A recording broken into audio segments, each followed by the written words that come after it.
Okay, hi, I'm Jennifer Shack. I am the Director of Research at Resolution Systems Institute in Jazz. Jazz, you're on mute. There you go. My Zoom thing is not fitting my smaller screen right now, so I'm having difficulty unmuting myself for some reason. But I'm Jasmine. I'm a research associate at Resolution Systems Institute. Okay. And for those of you who don't know Resolution Systems Institute, we're a nonprofit with a mission to strengthen access to justice by improving court alternative dispute resolution systems. And we do this through evaluation of court programs, research, some of which we will be discussing here today, technical assistance, as well as running an eviction mediation program for a court in Illinois. But although we do work primarily with courts, we do work with other organizations and government entities as well. And before we get into everything, I just want to sort of set the stage for you, but letting you know that when we talk about if you build AI dispute resolution, will they come? We're going to be really focused on trust because trust is what gets people to use a new service, a new program, a new process that is unfamiliar to them. Okay, next slide, Jazz. Okay, so we're going to start out with background on the issues, followed by a discussion of the elements of trust. Then I'm going to talk a bit about past research on barriers to ODR use and our research about it. And then Jazz is going to take over and talk about how all of this relates to AI. And then at the end, we hope to have an open discussion with you about basically starting to get your brain going about how to address trust when thinking about AI. Next slide. Okay, so the context in which we are going to be talking is we're focusing on AI as a facilitator for dispute resolution. We're not talking about, say, a chat bot that's going to help people to prepare for it or a chat bot that provides information. We're also going to be emphasizing self-represented litigants because that's who we really think about when we think about access to justice. That's who we work with primarily and what our research is about. And when we start talking about specifics, many of those specifics are going to be about courts because that is, again, where we work. But again, it is all generalizable. And then when we talk about dispute resolution, online dispute resolution, we are talking about text-based online dispute resolution. Okay, next. Okay, so what is the problem? Every new dispute resolution process has gone through growing pains. Mediation, we know, took decades before people really started to use it in large numbers. We're still trying to get people to understand what mediation is and how it benefits them. And then when ODR started coming to the fore in like the late teens, early 20s, what we saw was a lot of ambition, a lot of enthusiasm, and not a lot of use when it came to the parties that were supposed to be using them. And a lot of those programs have since closed down because of that lack of use. Some of this problem is about communication gaps. There was research on mediation intakes done back in 2012 by Elizabeth Stokoe over in the UK, where she analyzed hundreds of intake conversations between people, and it was basically a community mediation center who had been contacted by individuals with a neighbor dispute. And what she found in terms of the organization and staff members trying to get people to want to use their service was that there were a number of barriers that they had to overcome and many times did not. One of them was, of course, nobody knew what mediation was, and that mediators weren't always good at explaining what the benefit of it was to them, what value it added. And instead of just like talking. So people were like, well, I've already tried talking, so why should I go and try talking again? And the mediators were not, the people who were explaining mediation were not good at explaining how mediation was different from that. They also at times brought up benefits that the people were not interested in particular impartiality. You know, the staff members would say, well, the mediator is going to be impartial, they won't take either side. And that isn't what the people wanted. The people wanted somebody to take their side. Um, so all of this is going to go, you'll see how it goes towards trust later on. But that all demonstrated that communicating properly is really important to get people to use a service. For ODR, I conducted a couple of evaluations with Donna Shastowski at the University of California, Davis, um, where we found that the programs, even though they were mandatory, they weren't used very much, particularly one had very low program usage. We looked at why, and a big reason was a lack of communication. People, when asked why they weren't using ODR, said, I didn't know what it was. I didn't know I had to. And if they did know what it was, sometimes they had misconceptions about what it was, such as video, and that they had to pay for it when it was free. So all of this is really comes down to if you have a lack of communication, you're not going to get people to trust that this process is going to work for them and that they're going to want to use it. Next. So what are the elements of trust? Number one, concern. A party needs to know that this process that they are being asked to use, or this is meant for them, is going to benefit them, and it's not meant to benefit the court or meant to benefit the other party, that it is really created to benefit them. Second, transparency. Parties need to know how the program works, or the process works. They need to know it in good detail. And they also need to know the rules, or basically the boundaries within which they are going to be operating in this process, and that those rules are pertain to the other party as well.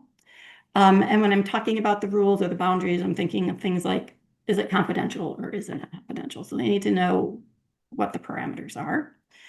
They also need to know that this process, if they're going to use it, is actually going to do them good, that it's actually going to help them resolve their dispute. And then if they use it, if they start to use it, they need to know that what they expected the process was going to be is what they actually experience. If they don't experience the process as they expected it to, they can sometimes feel betrayed. I have seen this with mediation participants who said, this isn't what I signed up for, and the sense of betrayal in their comments, in their post mediation comments, were resembled a feeling of betrayal.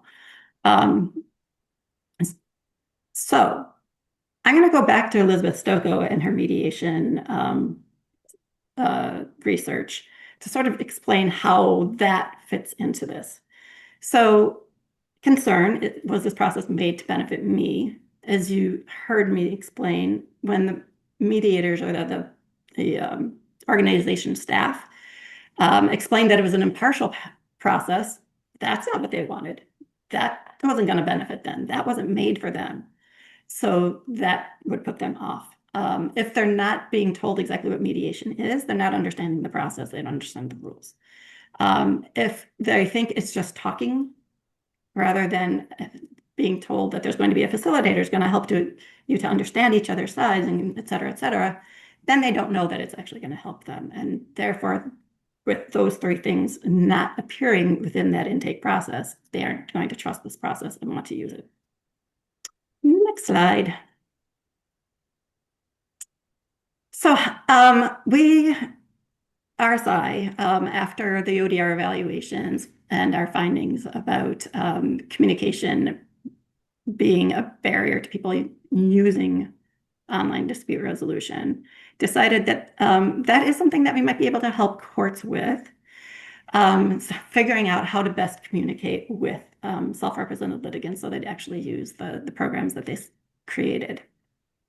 So the first thing we do is conduct some focus groups. We wanted to know what the barriers were that kept people from using ODR, aside from communication, and how they wanted to be communicated with, and what they needed in order to really understand the process. We found 4 barriers. I'm really going to be talking about 2 of them today. One is emotions, like the really strong emotions that don't allow you to move forward with a case, or figuring out how I'm going to use this ODR platform. Second is trust, which we're talking about extensively. Comprehension, which is like with transparency, you need to understand what the process is, and it needs to be explained really well. So in our focus groups, and the 4th one is technology, which we're not going to talk about today. For our focus groups, we had them review materials from courts that had ODR programs. And the materials that we provided, we thought were above average. They were pretty good. The courts had taken a lot of care in trying to figure out how to better communicate with people. And at the end, so they reviewed a notice that told them that they had to use ODR, a website, a video, a prep guide, and then we had them look at the ODR platforms, one of which you see on the slide, which a lot of them said they thought was a scam and they wouldn't use it because it looks like a scam. And what we found at the end, after reviewing all of those materials, is that they didn't know what ODR was. When we asked them, please explain what you think ODR is, none of them thought it was text-based. They had ideas like it was an online hearing with a judge, or it was video mediation with a live mediator. When we explained the process, explained what that text-based ODR was, exchanging messages on this platform, and then we asked them, would they use it? Almost to a person, they said no. And they started explaining all of their concerns. First of all, as I mentioned, they thought that they would be putting their personal information into what looks like a scam site. They were really concerned about that. They were concerned about confidentiality. They wanted to make sure that they weren't going to be abused in the messages that were being sent back and forth, and maybe there needed to be a moderator. So with all of that information, next slide, Jazz. We went to user testing. We created a model communication system, and I'm calling it that because we didn't just create a notice and create a website and create a video, but we created a system where the information that we provided in the notice was then built on the website and in the video, and then we built on again with the prep guide, and then we had to go and register for ODR. And all along the way, we've forced them to go through that process. So from the notice, they didn't go automatically to the ODR platform as most courts have them do. We had them go to the court website, which had all this information. They loved the information. We had an illustrated video that's wonderful. You can see a slide, the screenshot there is from the video that they loved. And then because they were on the court site and they were clicking from the court site onto the ODR platform to register, they felt much more comfortable that this was real and not a scam. So after they reviewed all of these materials and went through them all, at the end, we asked them, explain to us what ODR is. How confident do you feel using it? Do you want to use it, etc.? And at the end, they understood it perfectly. They felt really confident using it. They really wanted to use it, and they had no problem putting their personal information in. We had, the enthusiasm for online dispute resolution was huge because people did not want to have to go to court, and they thought this was a lot less complex. They liked the idea of being able to stay at home and figure out how to resolve their dispute. I do want to say that it wasn't just about communication. We did address their concerns. We did make sure that there was a mediator that they could call on if negotiation didn't work for them. And we did address all of like confidentiality and security of their data within the information that we gave them. So next slide, Jazz.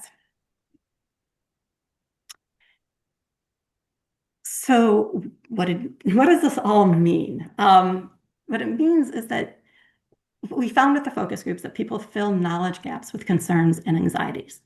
They're much more less likely to do that than to fill it with, optimistic ideas about what's going to happen if they use something. They're much more likely to feel like I don't want to use this because I don't know what's going to happen. And that making information easy to understand and addressing the concerns really does increase trust. And we believe from our user testing that it would increase usage as well. It would be great if we had an RCT to do that. But this, I think, was really, really remarkable in the difference between our focus groups and user testers. And with that, I'm going to pass it on to Jazz. Jen. So now I'm going to talk a little bit about how we're fitting the trust that Jen just talked about and the research that we did with AI. And I'm going to warn you, this first slide is going to be a bunch of stats. So hang with me for a second. I can make them appear. Okay, so it's important for us to understand how our users might feel about AI because we need to work to address and mitigate any concerns that they might have. Because if they have these concerns, like Jen was talking about, they're probably not going to trust your tool. And then if they don't trust it, they're likely not going to use it, which isn't super helpful for anyone.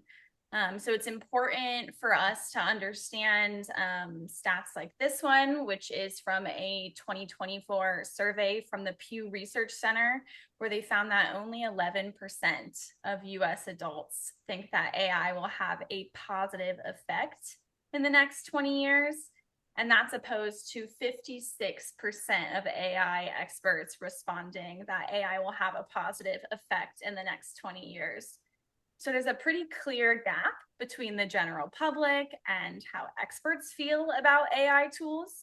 So it's important for you to take yourself out of your own shoes and put yourself into the shoes of your user, the general public, if you're building tools intended to help them.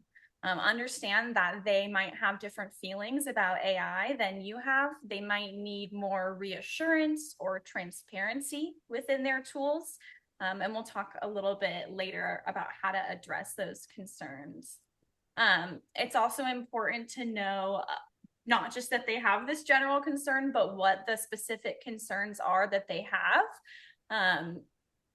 And so, because obviously, if you understand the specific concerns, that helps you more actively tackle and address the potential issues that would stand in the way of trust and usage.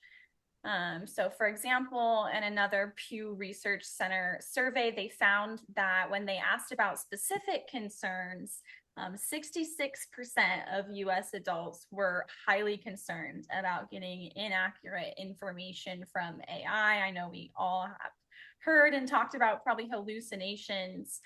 So it's important to understand that concern because both you have to work against the potential for that concern to appear, and then also you need to work to address your users' concern that this can appear. And again, we'll get into this more later when we talk about disclaimers and other things that you can use for AI tools.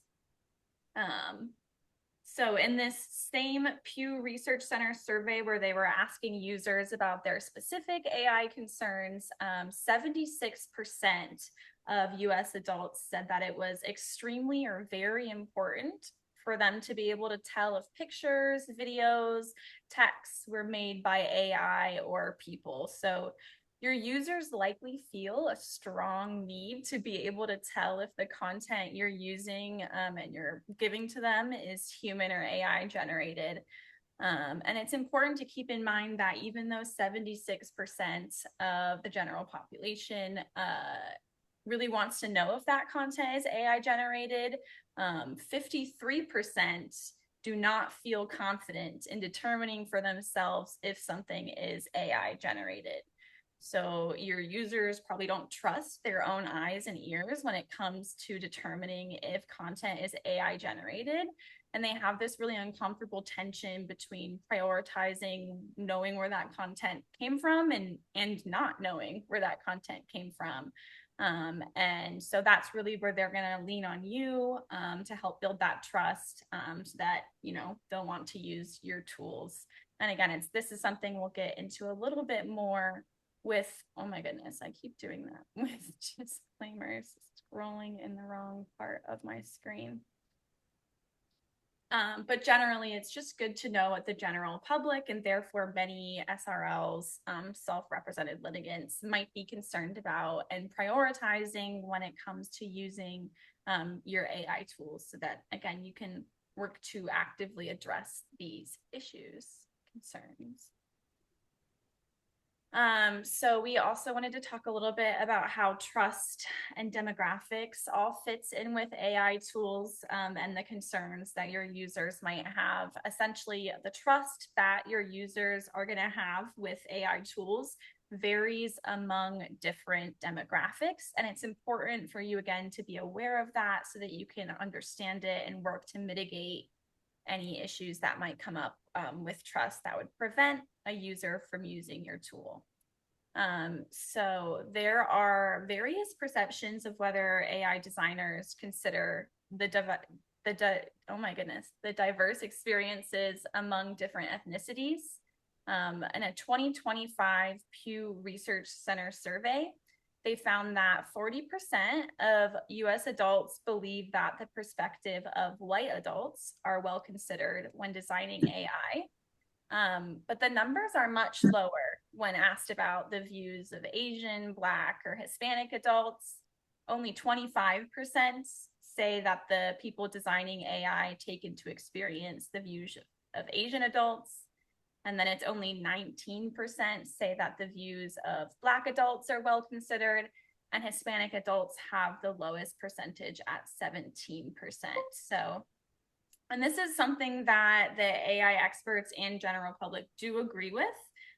This idea that AI tools have societal biases and especially racial biases sort of baked into them. So it's important to recognize the bias itself, which we'll touch on a little bit more. And then it's also important to be aware of your user's perception of the tool's bias. So again, if they think the tool is biased, they're not going to use it. So you have to work both to mitigate the bias and to mitigate their perception of the bias. It's also important to be aware that those with less formal education are typically more concerned about AI. Again, another research, or Pew Research Center survey from 2025 found that 54% of US adults with a high school diploma or less are more concerned than excited about the increased use of AI in daily life. And that's compared with the 43% of people who have a post-grad education who are concerned. So slightly more people with a high school diploma or less reflecting that concern than those who have a post-grad education or more. So just again, something to be aware of about how those different demographics within your SRLs, within the users, will react and interact differently with AI. So that you can address those concerns. So one of those ways that you can sort of work to address some of these concerns is to make sure everything is written in plain language, which we will touch on more shortly. But basically we have to, like we already know from the last couple slides, that our users have negative emotions that we need to work with to help our users better trust our AI tools. And the ones that we've gone over are just a couple of examples of this. But this is, I'm going to kind of give you guys a couple of examples of how the different concerns, the specific concerns that we just went over, can sort of play into our tools and how we can work to maybe address them. So we obviously need to be aware of and actively work to mitigate this bias present in many AI models. So an example of that bias is in a Stanford Law School study. They found that chatbot suggestions would give different suggestions for salary offers based on the name used, whether the job candidate sounded Black or white, male or female, based on their name. So the chatbot answered that a potential lawyer named Tamika should be offered a salary of $79,375. But when the job candidate was named Todd, the chatbot boosted the suggested salary offer to $82,485. And it doesn't take much imagination to see how this could be applied in a legal facilitator situation where a user who provides an AI mediator with a name that sounds like a Black woman is perhaps encouraged to ask for less money in a civil case than the tool would have recommended for a white man. So obviously, like I said, we want to work to mitigate and address these things. The best ways to mitigate bias are to use diverse and representative data sets. You can also use an algorithm within your AI tool that has built-in fairness tools. And it's very, very important to conduct regular audits of your system and its responses to sort of have active monitoring in place. Another concern with AI tools, especially in the legal context, is going to be confidentiality. You need to be aware of how your users' data is being used. Many mediations and other legal discussions are confidential and should not be recorded and fed into any external AI database in any way. So you could consider in this case for a helpful tool, you could use a retrieval augmented generation system, a RAG system, or another AI tool that has a delineation between your data and the shared general pool of data, so that sensitive or even confidential information that your users are giving to your tool is not fed back into a massive AI database. Within this confidentiality, you also will have the responsibility of telling your users what happens with their information. And this is so that you can get informed consent from your users to use your AI tools. So again, it's that sort of double layer of working to address confidentiality and then also working to address your users' understanding of the confidentiality. And we'll sort of alluded to disclaimers a couple times, but we'll touch on disclaimers in a little bit, but you can do this in your disclaimer somewhat. Another thing that you can do in your disclaimer when you kind of disclose how your users' data is being used is you can also ask your users not to provide certain information. So their name, more specific personal information. This direction to your users can help avoid potential bias or the AI model maybe passing along confidential information. The last tool that we're talking about today is your ability to use plain language for everything, really, including your AI tools, descriptions, and disclaimers. There's a lot of techniques that you can use to make your communications more accessible to SRLs. You should be writing at a 5th grade reading level or below. You can be using numbered steps and bulleted points whenever possible. You should be designing for mobile first use. Everyone is on their phone these days. There's really just so many options and small tweaks that you can make to improve your user experience and therefore trust and usage with your tool. And a lot of these findings that we have about plain language and communications with SRLs is based on our past research with the Open Project. So if you want to see more on that, you can visit our website. It's odr.aboutrsi.org is the microsite that we made to host the research that came out of that. It has checklists, guides, a lot of really great stuff to be using when designing any sort of materials for SRLs, including any sort of communication about an AI tool, an AI facilitator. And then also I'll go ahead and say we are going to be having a webinar on November 12th. It's our second no cost webinar. And that is again focused on sharing the research that we found in the open project. We're going to be sharing practical tips on making plain language court materials that people can understand. Registration is required for that. So if you're interested, you can ask in the chat or you can email us after the presentation. Our emails are going to be on the last slide. But now we'll kind of talk about the AI tools and the disclaimers I've been talking about kind of throughout the slides. So we can look to a lot of AI tools that are already available to sort of give us guidance on how we can build the communications for our own AI tools. We can look at general AI tools, and we can also look at more specific legal AI tools. So general AI tools, probably the biggest one is going to be ChatGPT. So ChatGPT does not have a lot of disclaimer. When you initially open the page to search, there's really no meaningful disclaimers or instructions. It asks, what are you working on? And it tells you to ask anything. Once you hit enter and you're sort of in the chat more, you get a little tiny bit of a disclaimer. You can sort of see it at the bottom. I actually had to make the frame for this picture very thin because otherwise it ate the disclaimer. The disclaimer is so tiny, but you can see it says ChatGPT can make mistakes, check important information, or it says info, I guess. So basically the most brief mention of the potential for misinformation. And that's again, given only after you start using the tool. There's really nothing substantial about bias, confidentiality, those sorts of things.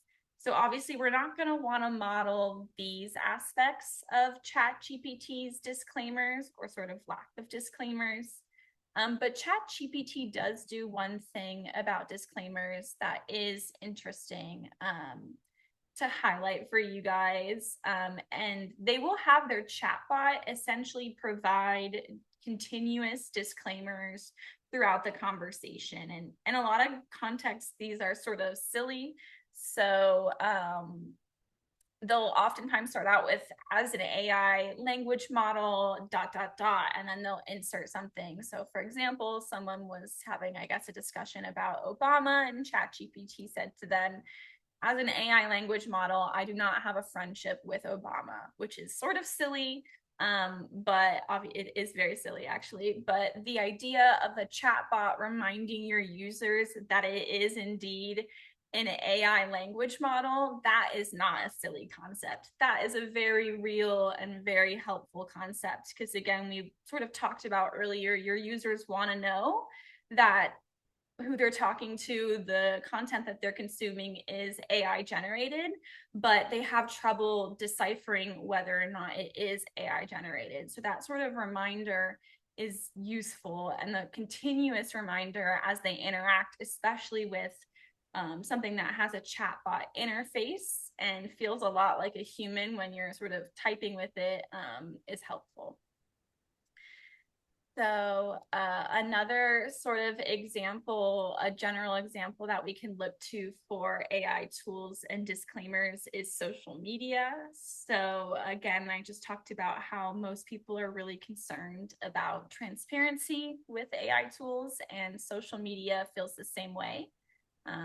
Meta, which includes Facebook, Instagram, YouTube, TikTok, LinkedIn, all of these massive social media companies mandate really that their users have labels identifying if they have AI generated content.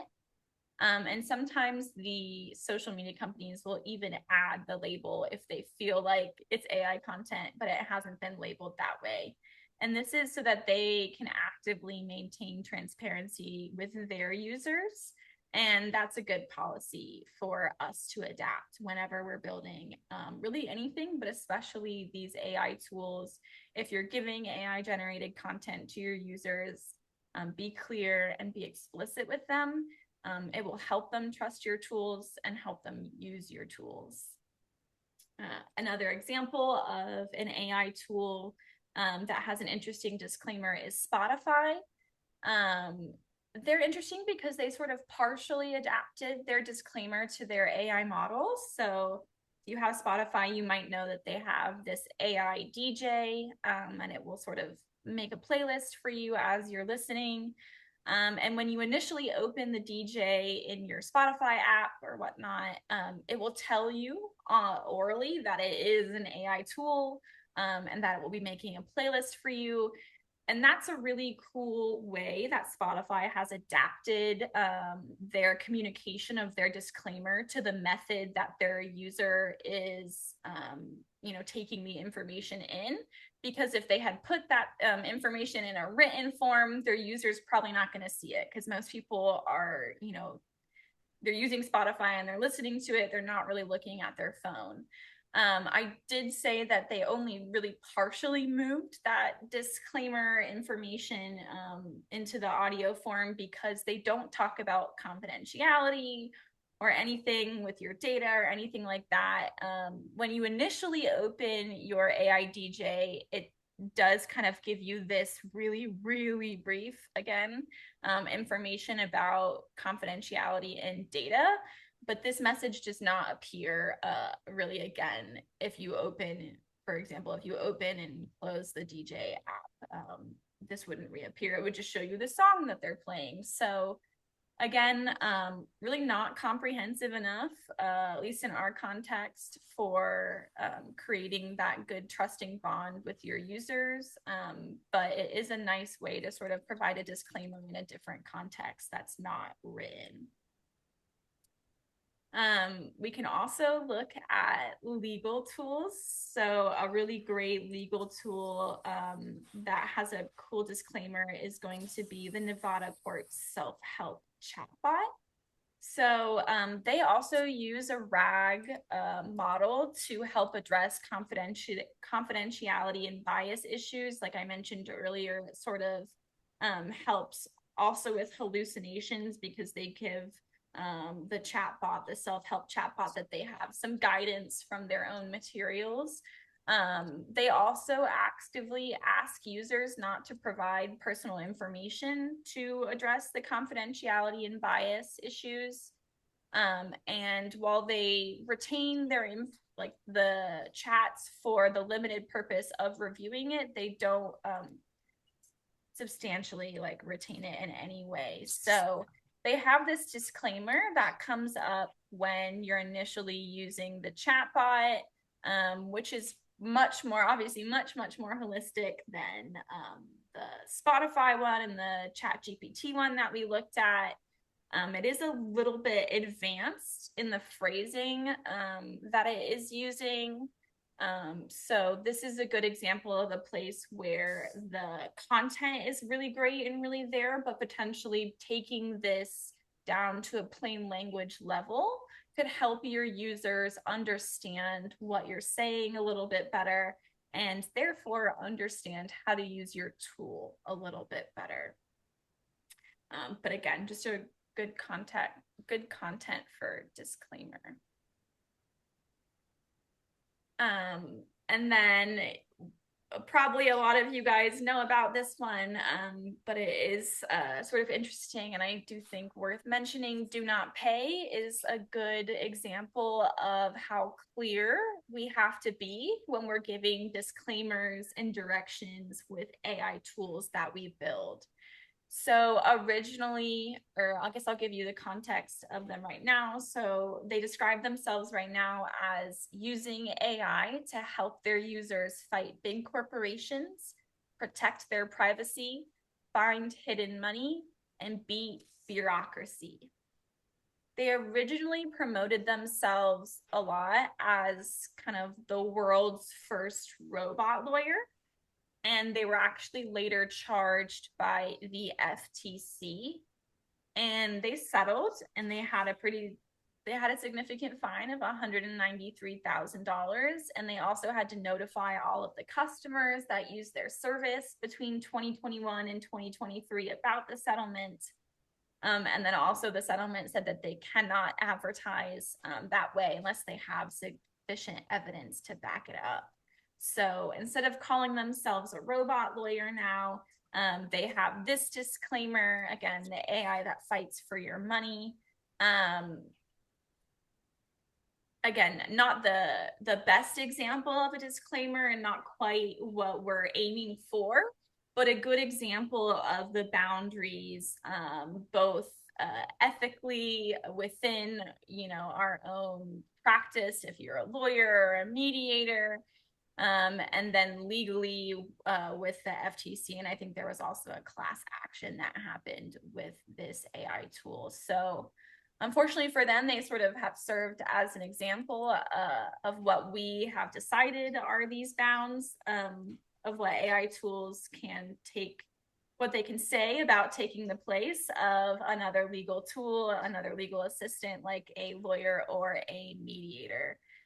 So we need to be really clear that when people are using our AI tools, especially when these tools are, again, presented in sort of a chatbot conversational format, which can come off as a real human, that we have the disclaimers and the descriptions present so that the people who use our tools have clear understanding, and are able to use our tools. And then I think, yeah, now we're in the discussion slides. So I'll pass it back to Jen to lead this section. Yeah. Before we go into discussion, does anybody have any questions that they'd like to ask? Please raise your hand or just hop on and start talking.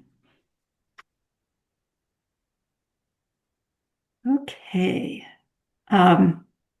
Well, we're hoping to have, if nobody's got questions, have a little bit of a discussion, a little interaction, to think about how we could start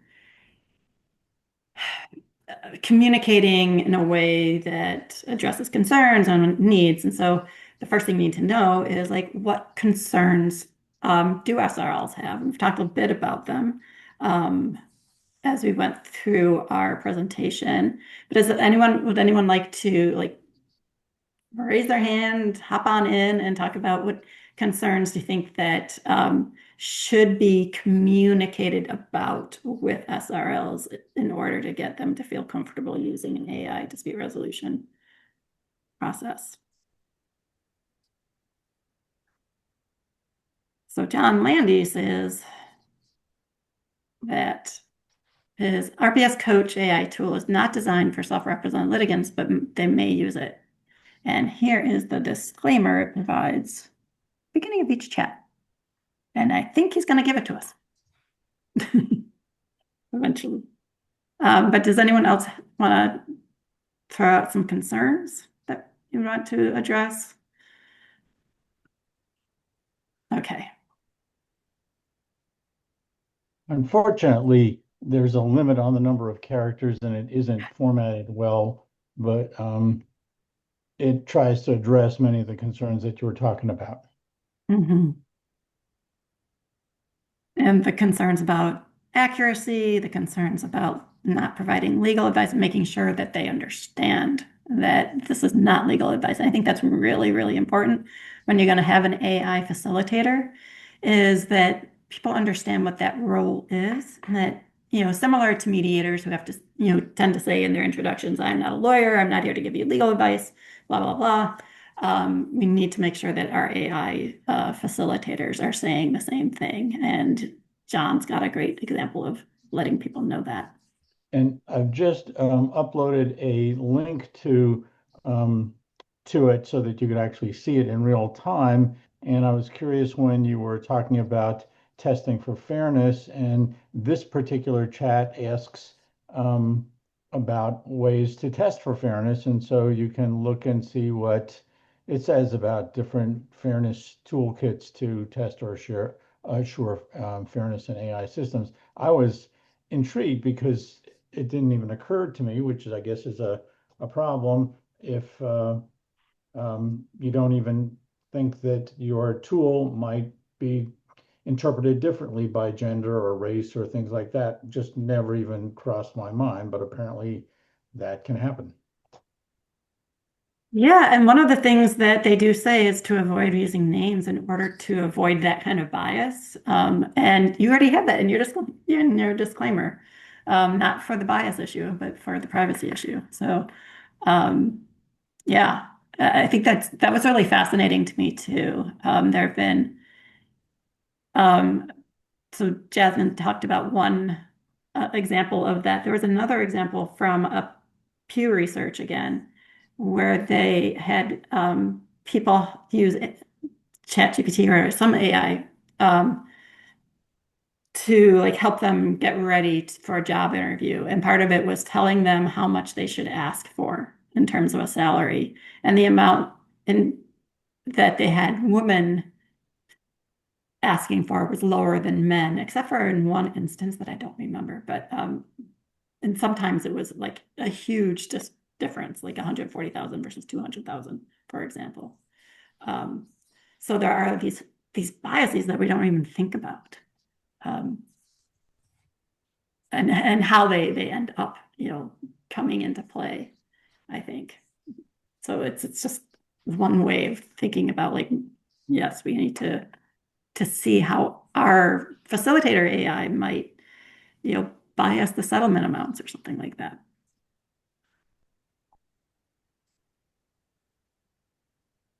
Um,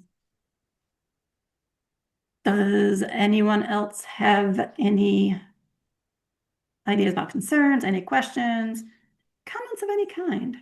Any needs that you think that that should be communicating that to people to get to use AI about their needs and what those needs might be?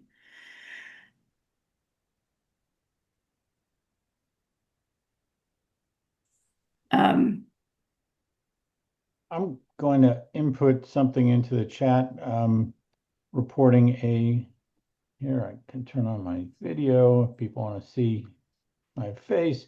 Um, I did a survey about how people interpret the words facilitative and evaluative mediation, and it just demonstrated that not only that experts have no idea what it means and assume that everybody else knows what it means, but in fact they don't. And it's just one reflection of much of the gobbledygook that's in our jargon that we are happy to continue to use. mhm. So here is a link to it. Great, thank you, John. Yeah, it's certainly an interesting balance. As Jen mentioned at the beginning, we run an eviction mediation program within RSI. And so we're always trying to apply a lot of the tools that we learn from our research projects to our own programs.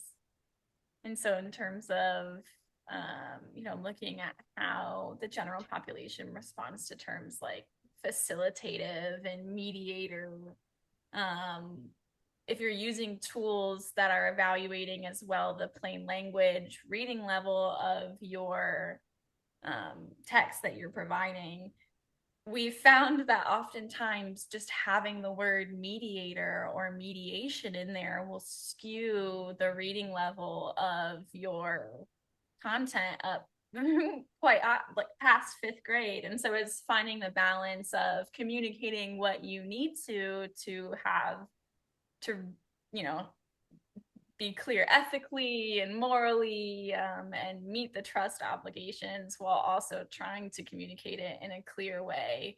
And it's certainly, yeah, interesting and good to know how your user responds and reacts to those different words. Because yeah, oftentimes we'll have people go through the entire mediation program and they're still not quite sure what mediation itself is, or they'll talk about it like meditation or whatnot. So it's just interesting to another Yeah. thing to know. Yeah, exactly. And it, to what you said, Jazz and John, your how AI can help mediators say what they really mean, um, is that if you're having a trouble sort of explaining what, you know, getting at those needs, getting at those concerns, AI could probably help you figure out how to formulate what you want to say in your intake or in your introduction to help parties. Um, And yeah, in that article, when I say how AI can help mediators say what they really mean, it's based on the idea that folks in our field are going to continue to use rotten language that we know is rotten language, and they're going to use it anyway. But I've designed my tool specifically to use plain language and to not use the rotten language. So that's the idea of this, and the idea is to subversively get people to use good language without even realizing it. there you go. Perfect, John. Yep. Can you hear me? Yep. Yes, had a quick question, and I apologize. My background's kind of a mess. That's why I don't have my camera on. But perhaps you guys discussed this earlier before I showed up.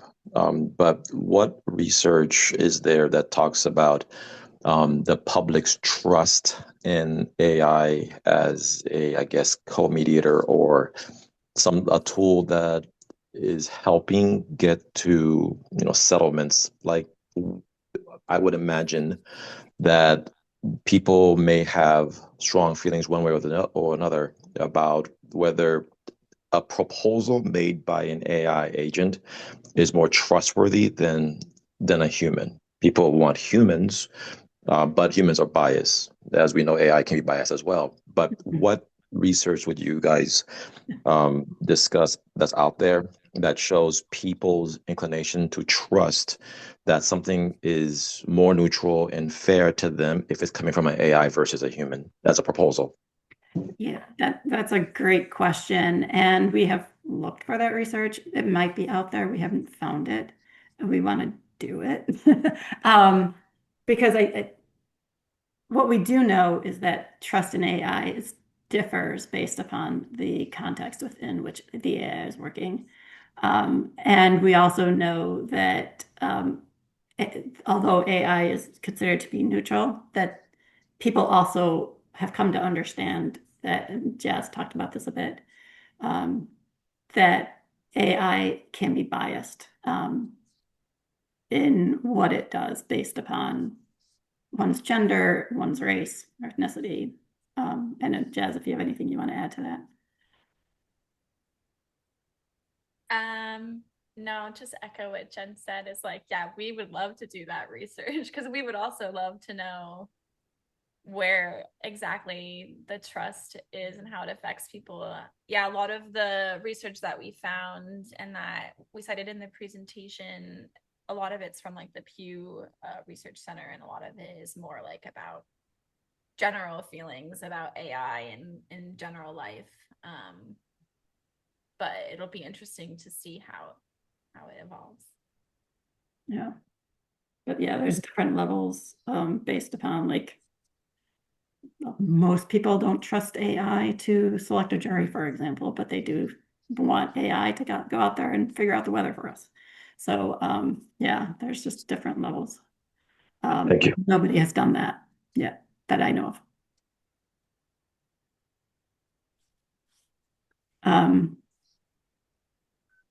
Before we go, I want to just go back to what I was talking about when we did focus groups and we did user testing.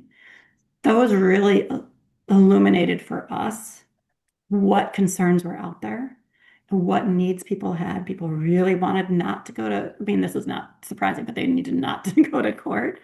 Um, so when it comes to and knowing that people tend to try to sell mediation and they tend to try to sell ODR in ways that don't resonate with people, that don't say to them, yes, this is made for me, this is created for my benefit, that we really need to be doing some user testing on and focus groups on AI dispute resolution before it gets out there so that we can address those.